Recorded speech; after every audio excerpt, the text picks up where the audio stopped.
Good evening and welcome to NTD News. I'm Stephanie Cox. Here are today's top stories. Former President Trump is ordered to pay $5 million. This is to the woman who accused him of assault in a dressing room decades ago. Find out how he responds. Tucker Carlson announces his new show. He's going to put it on what he calls one of the last remaining free speech platforms. A high-stakes face-off as President Biden meets House Speaker Kevin McCarthy over the debt ceiling. Will they come together as an unprecedented default looms? Kari Lake's lawsuit against Arizona Governor Katie Hobbs and Maricopa County is moving forward. What new evidence do Lake's attorneys plan to present? And lawmakers want to reduce fentanyl overdoses, which end many young lives. On Tuesday, several Democratic officials in California highlighted Fentanyl Awareness Day.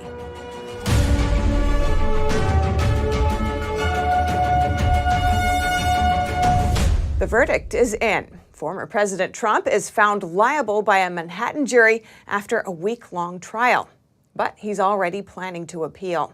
NTD's Arlene Richards is at the courthouse. I'm here at the Manhattan courthouse where earlier today a grand jury ruled against former President Trump in the case brought by E. Jean Carrol. They found him liable for defamation and civil battery.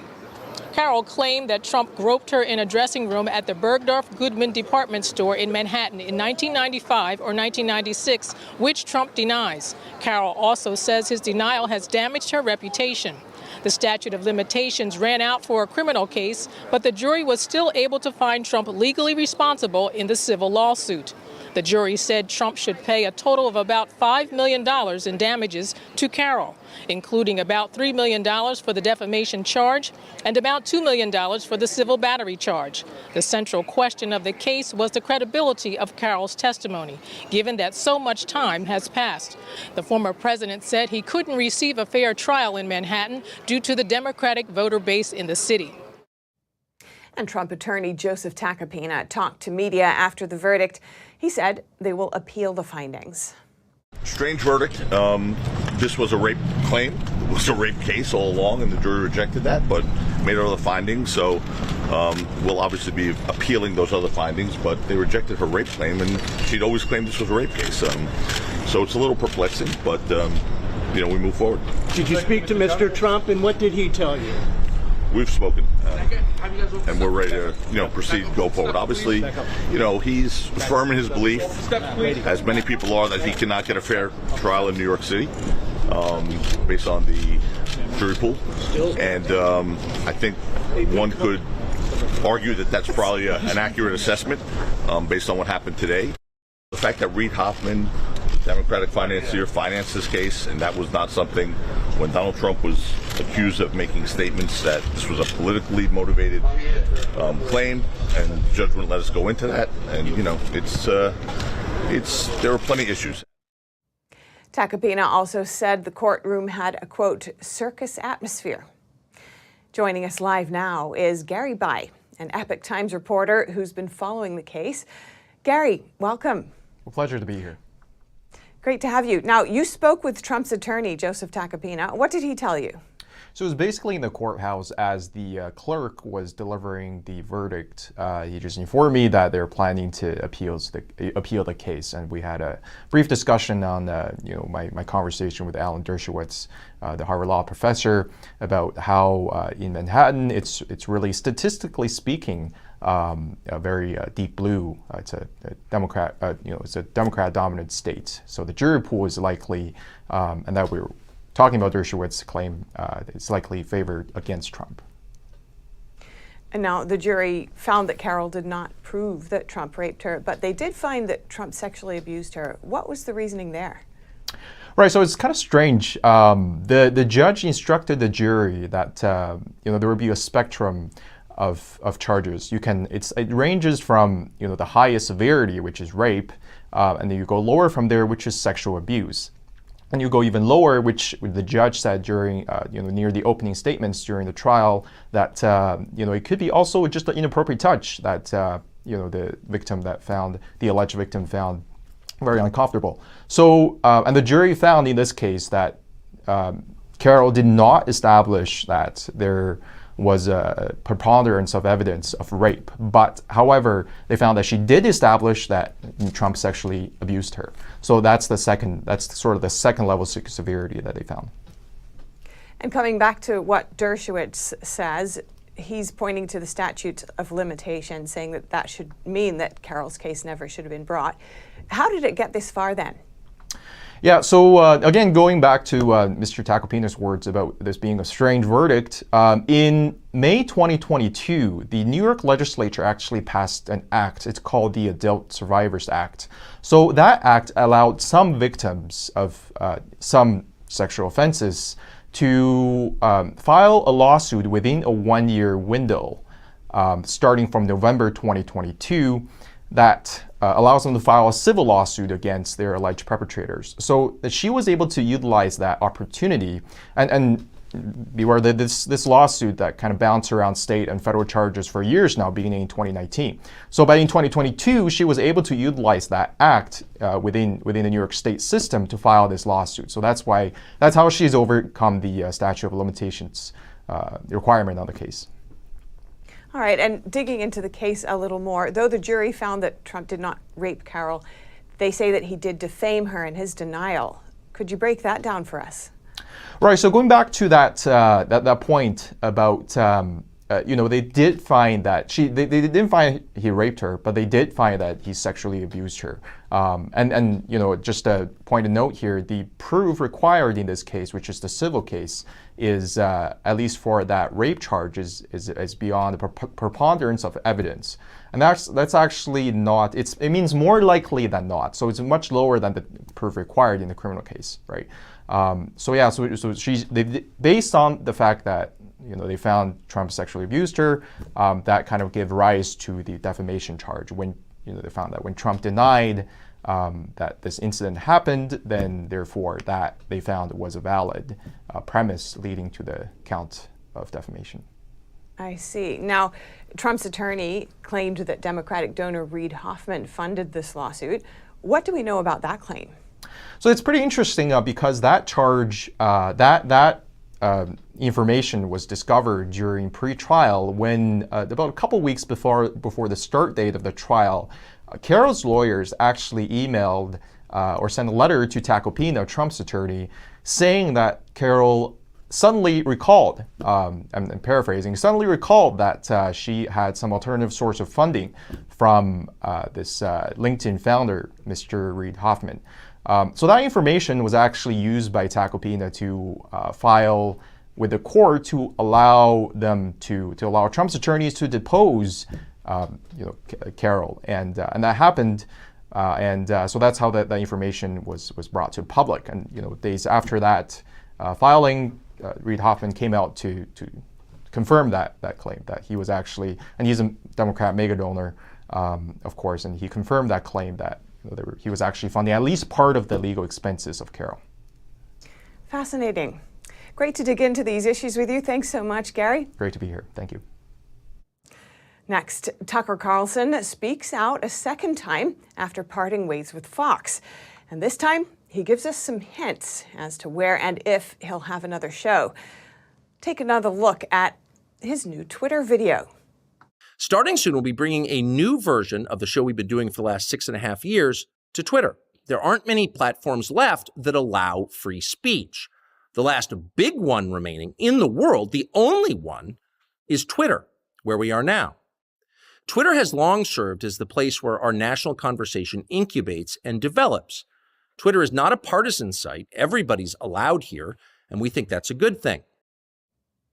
The former Fox News host did not say anything about his former network in the video, coming 2 weeks after the company said it had parted ways with Carlson. Few details about his departure have emerged so far. Elon Musk has not issued a public response to Carlson's video, which has racked up hundreds of thousands of views and impressions in a short time. And over in Arizona, the Kari Lake case against Maricopa County and Governor Katie Hobbs is back on the court's docket. Lake's attorney plans to introduce new evidence that allegedly shows county officials used failed tabulators in the 2022 election. NTD's Faye Corder has that story. Now that the Arizona Supreme Court has overturned the dismissal of Kari Lake's case against Maricopa County, her legal team gets another chance to prove their case. This time, they say there's new evidence that will show a claim of faulty signature verification should not have been dismissed. There were extraordinary findings of misconduct that are directly related to the court's findings in its December 24th, 22 order dismissing that claim. The issues are of such an extensive nature.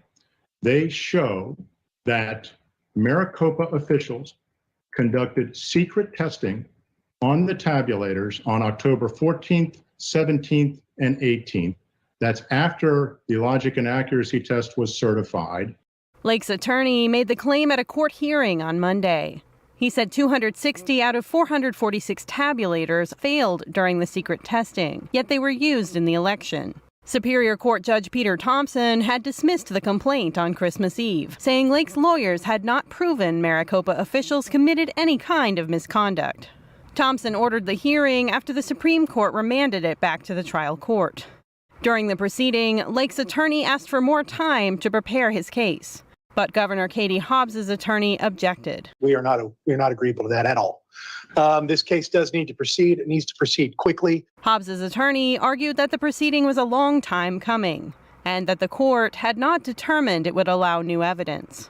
Judge Thompson has scheduled the trial to occur May 17th, 18th, and 19th.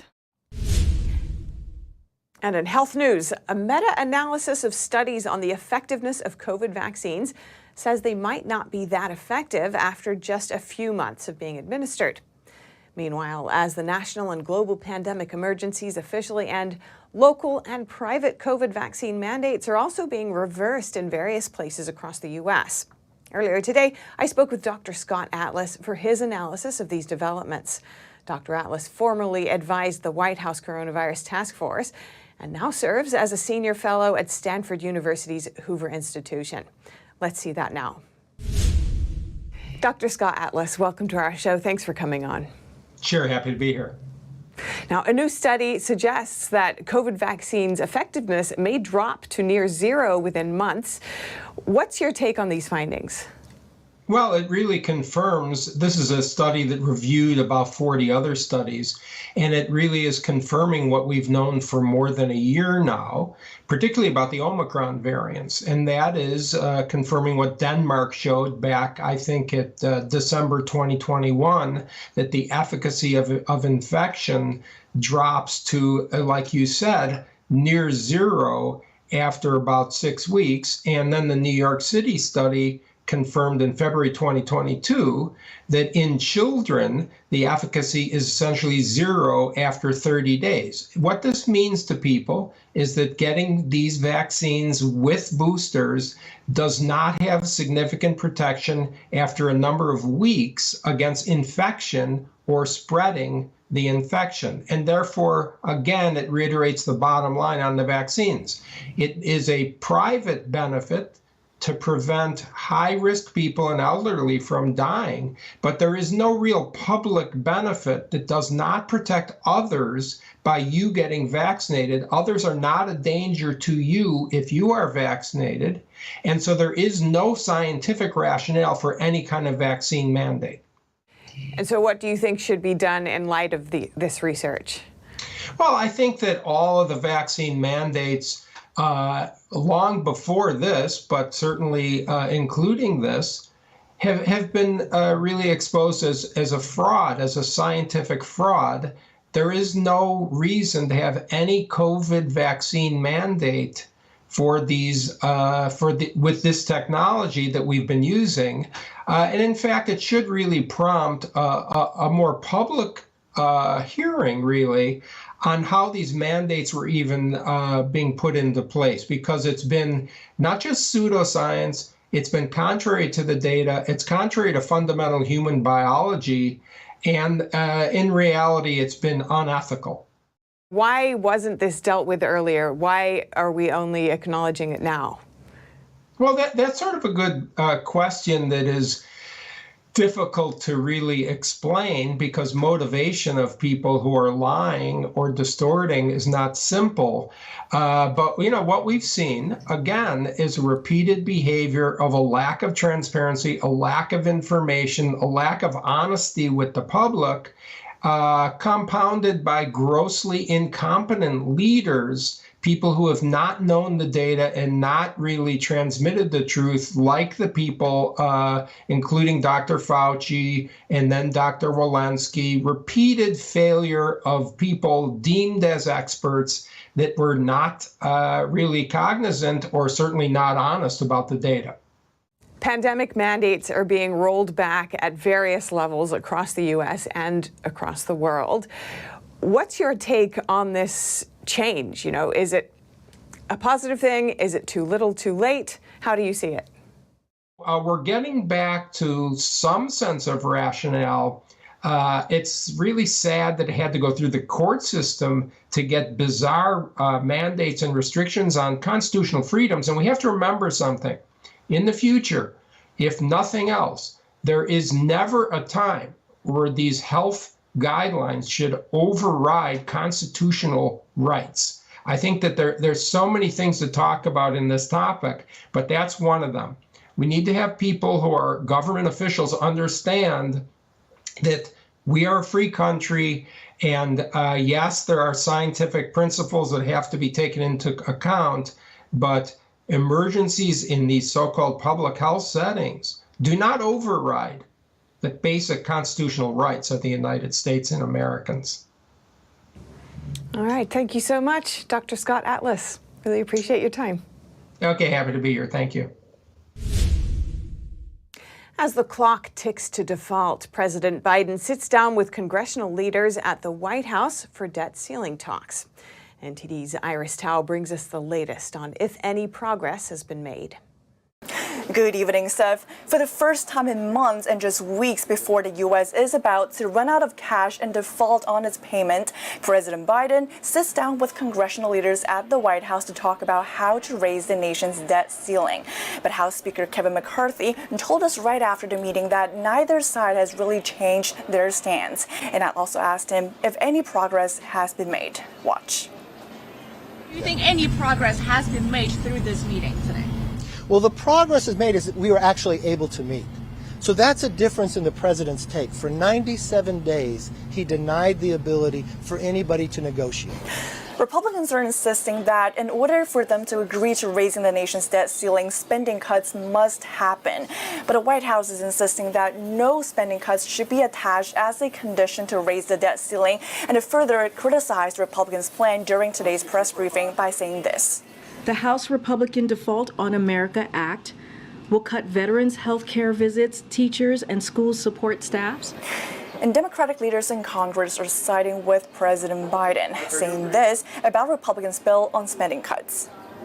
His bill doesn't have a single Democrat in support, and it gets us nowhere.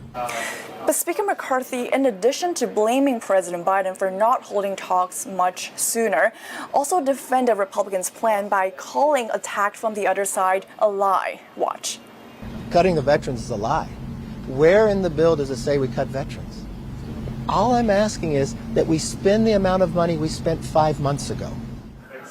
And McCarthy says the big four congressional leaders will again meet with President Biden this Friday. But President Biden is also expected to give a speech tomorrow about the debt ceiling and also further criticize Republicans' plan. But also remains to be seen whether Biden would signal any change in his stance and also if anything has changed after today's meeting. Reporting from the White House, Iris Tao, NTD News. Coming up, lawmakers want to reduce fentanyl overdoses, which end many young lives. On Tuesday, several Democratic officials in California highlighted Fentanyl Awareness Day. We'll have that story and more coming up on NTD News.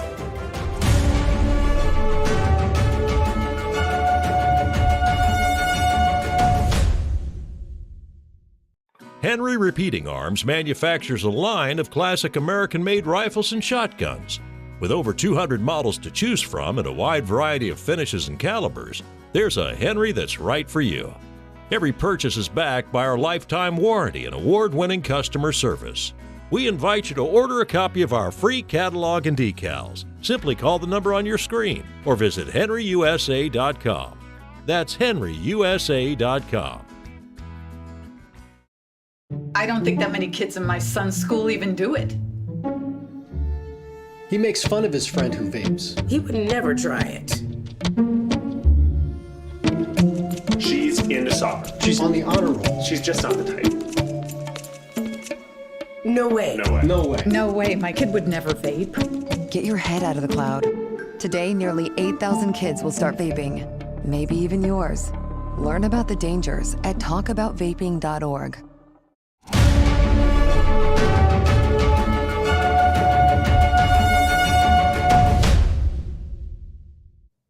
Welcome back. A manhunt has kicked off in Philadelphia.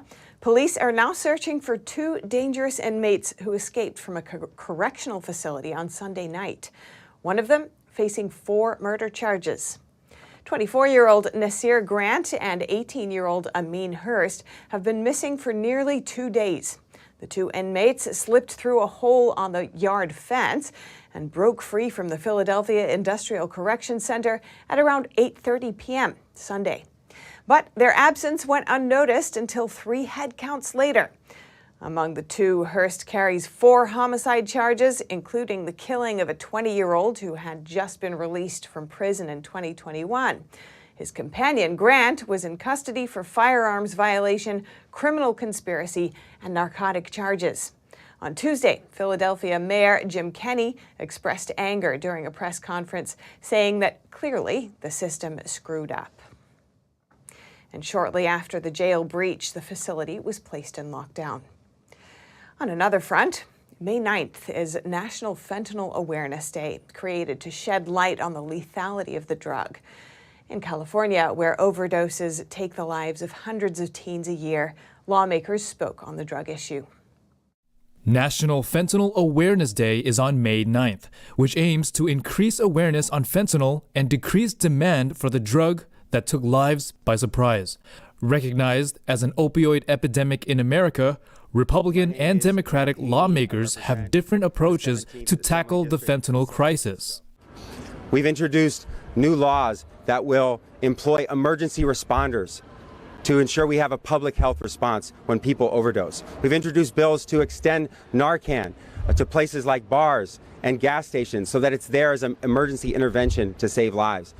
Members are also pushing bills to have fentanyl test strips in Cal State universities and community colleges, as well as holding social media platforms accountable where drugs are often sold. Fentanyl now kills more Americans under 50 than any other cause of death, more than heart disease, cancer, homicide, suicide, or accidents. Assemblyman Haney says almost 6,000 people have died from fentanyl overdoses or unintentional fentanyl poisoning in 2021 in California. 2 milligrams is considered lethal.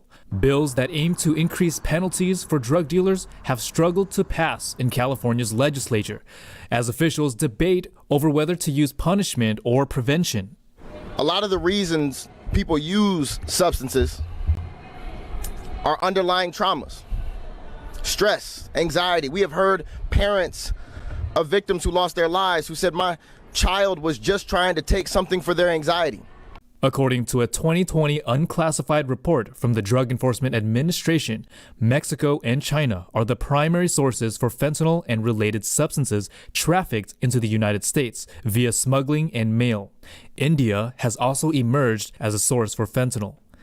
David Lamb, NTD News, California. And now over to sports news. Here's NTD's Dave Martin, who has some sad news from the college basketball world. Thank you, Steph. Former Louisville head coach Denny Crum passed away today at the age of 86. No cause was given, though he had reportedly suffered a pair of strokes in recent years. Crum led the Cardinals to national titles in 1980 and 1986, while making 6 trips to the Final Four. The Hall of Fame coach both played under and started his coaching career as an assistant to John Wooden at UCLA. Known for his bright red sport coats and always having a rolled-up stat sheet in his hand, Crum started at Louisville in 1971 and coached there for 30 years. Known as Cool Hand Luke for his calm demeanor on the sideline, he retired in 2001 with 675 wins, which was the 15th most at the time. Crum is survived by his wife, Susan. And for your sports viewing schedule tonight, plenty more playoff action. First in the NBA, a pair of crucial Game 5s as Boston hosts Philadelphia and newly minted MVP Joel Embiid in a series tied at 2. And Phoenix travels to Denver looking to slow down former MVP Nikola Jokic in a series also tied at 2 games apiece. And in the NHL, the Devils and Hurricanes play Game 4 in New Jersey with Carolina holding a 2-1 lead. While in Seattle, the Kraken haven't slowed down since upsetting the defending champs in round 1. They host Dallas up 2-1. And finally, for you baseball fans, all 30 teams are in action tonight, and that includes the LA Angels, who start two-way star and former MVP Shohei Ohtani on the mound as they host the reigning champion Houston Astros. And that is it for your sports news today. Steph, back to you. Thanks, Dave. And if you have any news tips or feedback for our show, you can email us at eveningnews@ntd.com. And that's all for today's news. Thanks for tuning in. I'm Stephanie Cox. Good night.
Thanks for watching us on YouTube. Did you know YouTube only keeps selective videos on its platform? So if you want to make sure you get the full picture, just subscribe to our newsletter. Go to newsletter.ntd.com and sign up. It's free.